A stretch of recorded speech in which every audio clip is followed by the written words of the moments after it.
What if the very thing you're ignoring is quietly destroying your life? We live in a world obsessed with surface solutions. If you feel anxious, you're told to meditate. If you feel lost, you're told to hustle harder. If you feel depressed, you're told to think positive. But what if the problem isn't what you're doing? It's what you're avoiding. Carl Jung, one of the most influential minds in psychology, believed that there's a part of ourselves we desperately try to hide, even from our own awareness. A part we lock away, deny, and pretend doesn't exist. But it exists anyway, and it grows in power the more we avoid it. Jung didn't just suggest this. He warned us, not with gentle advice, not with motivational slogans, but with this truth. Until you make the unconscious conscious, it will direct your life and you will call it fate. Let that sink in. You could spend your whole life blaming fate, when in reality, your shadow has been pulling the strings all along. The anger that seems to come from nowhere, the self-sabotage you can't explain, the people you're drawn to or repelled by without reason, the emotional exhaustion you carry like a second skin. They're not random. They're not just part of life. They're signs of a deeper force within you, one you've been taught to ignore. This is the truth most people will never face, and it's the reason their lives slowly collapse from within.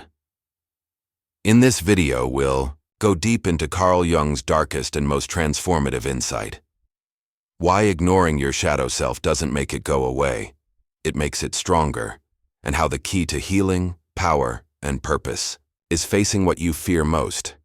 You might think you're in control of your life. But by the end of this video, you'll see how your life has actually been controlled by the parts of you you've never dared to meet. So stay with this, because if you don't, you might keep ignoring the one truth that will eventually destroy you. Most people believe they know themselves. They say things like, "That's just how I am," or "I know what I want." But Carl Jung warned, most people are strangers to themselves. Why? Because they've spent their entire lives avoiding the one part of themselves that holds the truth. Their shadow. The shadow, as Jung described it, is not some abstract theory. It's the dark side of your personality, the part you don't want to see. It holds your insecurities, your rage, your jealousy, your pain, your guilt, your selfishness, your shame. It's everything you were told not to be, everything you were punished for as a child, everything you disowned just to survive. So instead of accepting it, you buried it. You put on a mask to be accepted. You became nice, good, strong, funny, logical, or perfect, not because it was who you were, but because it was what the world demanded from you. But here's the truth Jung uncovered. What you bury doesn't die. It waits. And while you go on pretending to be someone you're not, your shadow is quietly steering your life from behind the curtain. That unexplained anxiety, that overwhelming anger you can't trace, that envy that creeps up when you see someone succeed, that shame you carry even when no one's judging you, that's your shadow speaking. The shadow is not evil. It's not something to be destroyed. It's something to be understood, because it's part of you. Jung believed that one of the most dangerous lies modern humans believe is this, that if I ignore the darkness within me, it will leave me alone. But the exact opposite is true. The more you ignore it, the more power it gains. The more you suppress it, the more it twists itself into your thoughts, your decisions, your relationships. Have you ever said something in anger you couldn't believe came from your mouth? Have you ever felt controlled by emotions that seem irrational? Have you ever found yourself repeating patterns that hurt you again and again? That's not a coincidence. That's not weakness. That's the shadow, breaking through the mask.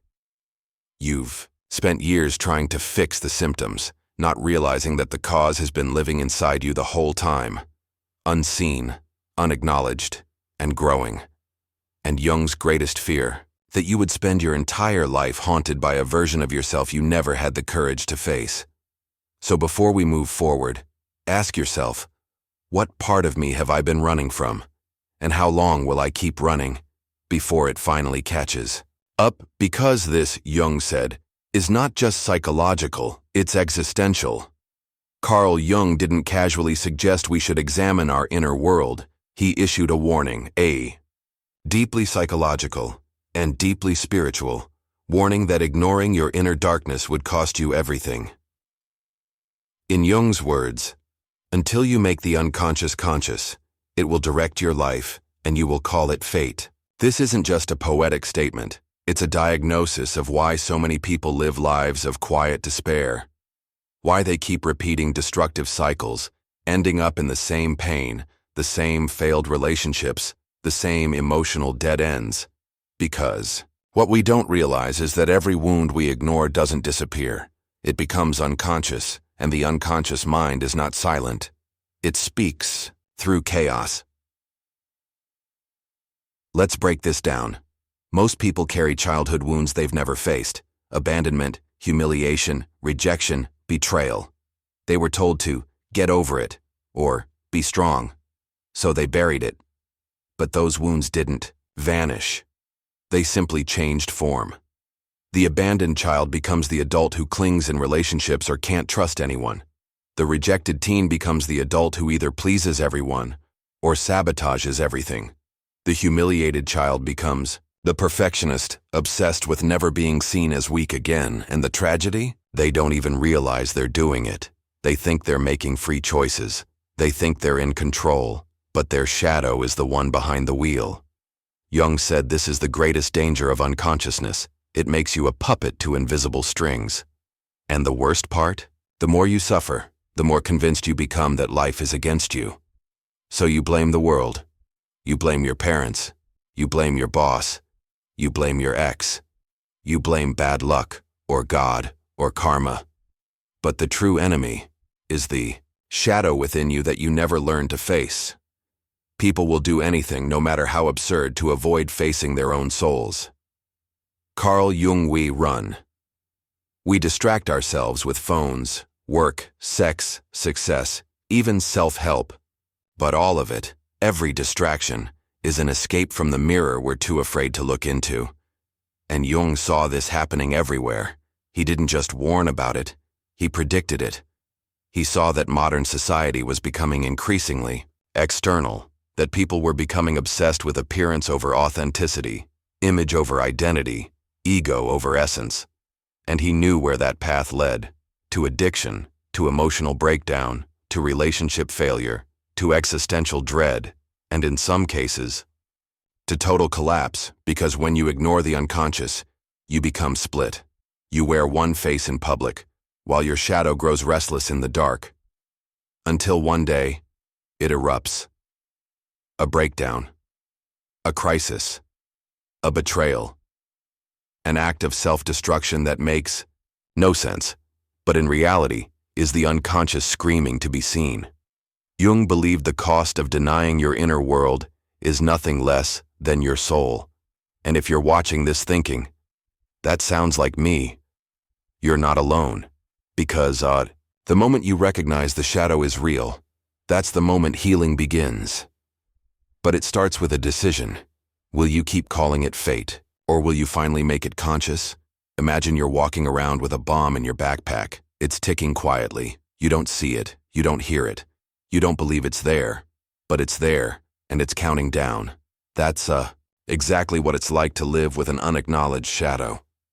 Carl Jung believed the shadow, the unconscious, rejected parts of ourselves, becomes toxic when it's ignored.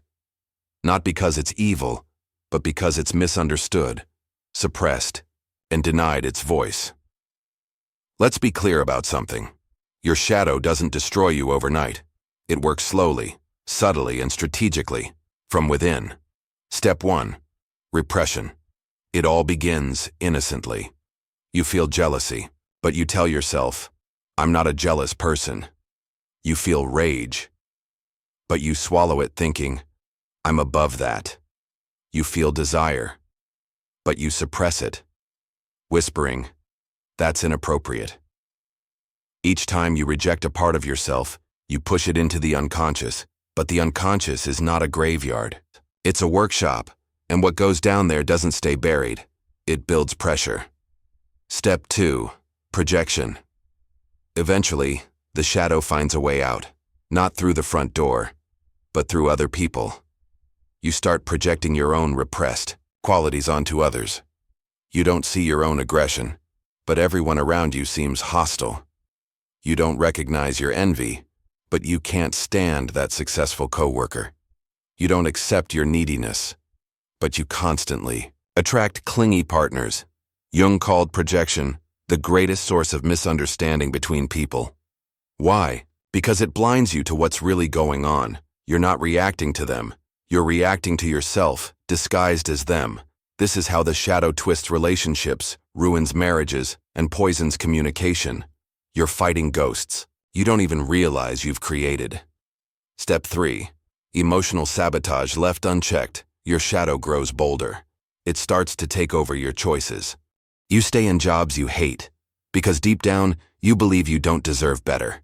You chase emotionally unavailable people, because your shadow wants you to relive your childhood abandonment. You quit just before success, because your shadow whispers, you're a fraud. All while you keep saying, why does this keep happening to me? The answer is simple, because the real you, the whole you, has been split in half. One half smiles for the world. The other half sabotages everything you build. And until those halves are reunited, you will always feel like something is missing. Step 4. Psychological collapse. If repression and projection don't break you, your shadow still has one more weapon. Collapse. Panic attacks, depression, explosive anger, paranoia, burnout, numbness, a total loss of meaning. These aren't random symptoms. They're alarms, signals that your inner world is demanding to be heard. But in modern society, we medicate the symptoms and ignore the message. We call it mental illness. Jung called it soul starvation. He believed that many psychological problems weren't medical, they were spiritual. They came from living disconnected from your full self. Because when you deny your darkness, you deny your power. When you suppress your chaos, you suppress your creativity. When you ignore your wounds, you ignore your wisdom. And slowly, silently, the life inside you begins to rot. People will do anything to avoid facing their own soul. Carl Jung. But what happens when you finally stop running? That's where we're headed next. Let's face a difficult truth. You can't outrun your shadow, no matter how fast you move, how much you achieve, or how far you go. It follows you, because it is you. Carl Jung made this clear. The shadow is a moral problem that challenges the whole ego personality, for no one can become conscious of the shadow without considerable moral effort. In other words, the shadow won't go away just because you want it to. It must be faced, accepted, and integrated. And until you do that, you'll live in a divided self, haunted, reactive, and quietly miserable. Here's the mistake most people make. They think if they just focus on the positive, their darkness will disappear. That if they just act good, they will be good. That if they never speak their anger, it won't exist. But Jung shattered that illusion. Repression doesn't equal healing. The modern obsession with positivity, with good vibes only, is a form of emotional censorship, and censorship doesn't heal. It hides. What you resist persists. What you deny gains power. Think about it. You can wear the perfect smile and still feel empty. You can become successful and still feel like a fraud. You can be loved by others and still loathe yourself. Why? Because your shadow doesn't care about how well you play the game. It only cares about truth. And until you tell the truth, first to yourself, the shadow will never leave you alone. The cost of avoidance. Every time you avoid facing your shadow, you pay a price. In your relationships, you attract people who reflect the parts of you that you refuse to see. In your goals, you self-sabotage because deep down, you don't believe you deserve success. In your inner peace, you live in constant tension, waiting for the mask to crack.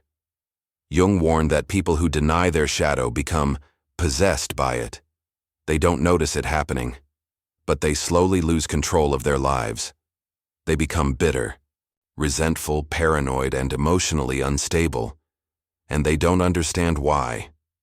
From the outside, everything might look fine.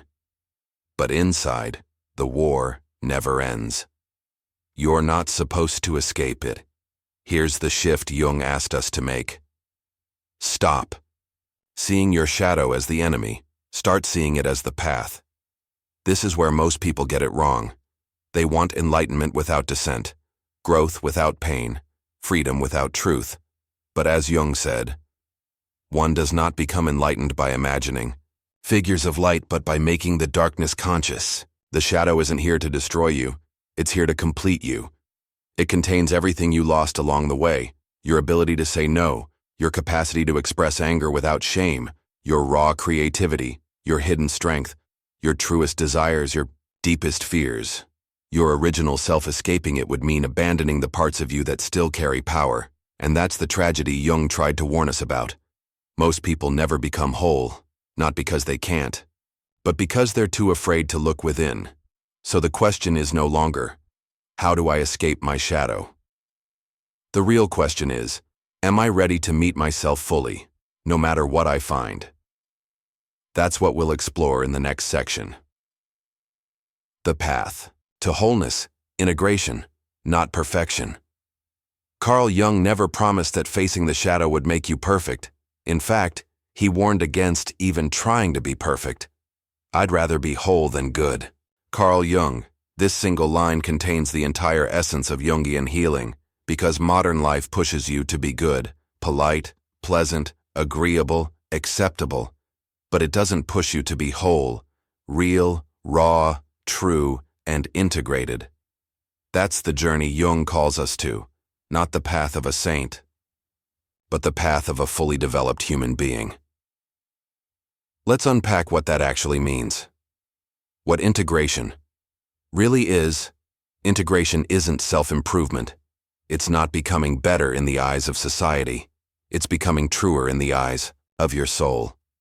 It means taking the lost, broken, hidden parts of you and bringing them into the light, not to shame them, but to understand them. Your anger might reveal your boundaries. Your jealousy might reveal your buried desire. Your fear might be protecting your inner child. Your arrogance might be covering deep insecurity. Once you start seeing your shadow this way, it stops being something to fight and becomes something to listen to. This is the process of inner alchemy, turning your darkness into insight. And it's not about fixing everything.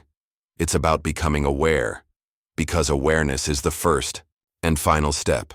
Balance over suppression. Jung believed that psychological maturity comes from balance, not denial. Take anger, for example. If you suppress it, it turns into resentment or explosive rage. But if you integrate it, you learn to use it wisely, as fuel for justice, boundaries, protection. Same with fear. Avoid it, and you become paralyzed. Face it, and you grow courageous. The more you integrate, the more grounded you become. You're no longer ruled by extremes, by guilt, by shame, by fear. You can stand in your truth without attacking or retreating. You stop performing, you start embodying, and slowly, you begin to feel something rare in this world. Peace. Not the fake kind that comes from pretending everything's okay, but the real kind that comes from knowing you've met yourself fully and survived. Self-acceptance versus self-indulgence. Now, let's be clear. Integrating your shadow doesn't mean excusing harmful behavior. It doesn't mean saying, I'm angry, so that's just my shadow, deal with it. No, it means understanding why the anger is there, so you can respond consciously, not react unconsciously. Jung warned against both repression and indulgence. The shadow should be acknowledged, not worshipped. You're not meant to become your shadow. You're meant to reclaim its power and guide it with awareness. That's the difference between chaos and mastery. What you gain from integration. When you commit to this path, not once but daily, everything changes. You stop being triggered so easily because you know what's yours and what isn't. You attract healthier relationships because you're not unconsciously reenacting old wounds. You feel more alive because you've stopped numbing your emotions. You create from a deeper place because you've reclaimed your voice. You find purpose because you're finally in alignment with who you really are. This isn't magic. It's the natural result of bringing the unconscious into consciousness, the very work Jung dedicated his life to. So if you've felt broken, if you've wondered why nothing ever seems to stick, if you've kept asking, why do I feel this way? The answer is simple. There's a part of you still waiting to be seen, and when you finally see it, not with judgment, but with curiosity, you'll realize the healing was never about becoming someone else. It was about coming home to yourself. Carl Jung didn't speak in soft words.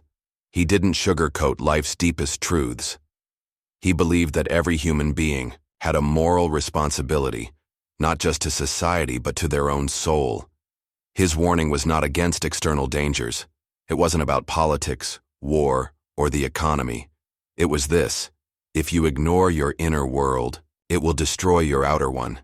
Your shadow, your unlived life, doesn't just sit quietly in the background. It becomes your fate. It seeps into your relationships. It corrupts your decisions. It sabotages your success. It steals your joy. And most importantly, it hides you from yourself. So if you're feeling stuck, broken, or lost, it's not because you're weak. It's because you've been split. Part of you lives in the light. But the rest, the real fuel, the real strength, is trapped in the dark. And the only way forward is inward. The real work begins. Now, Jung's life mission was to guide people toward individuation, a process of becoming whole.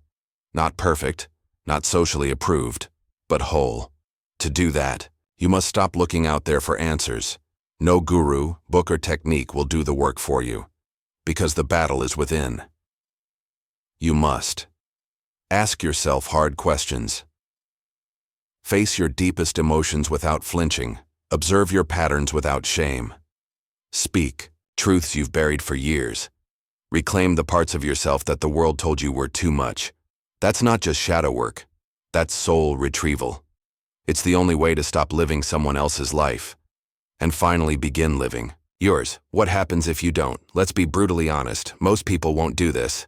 They'll keep blaming their job.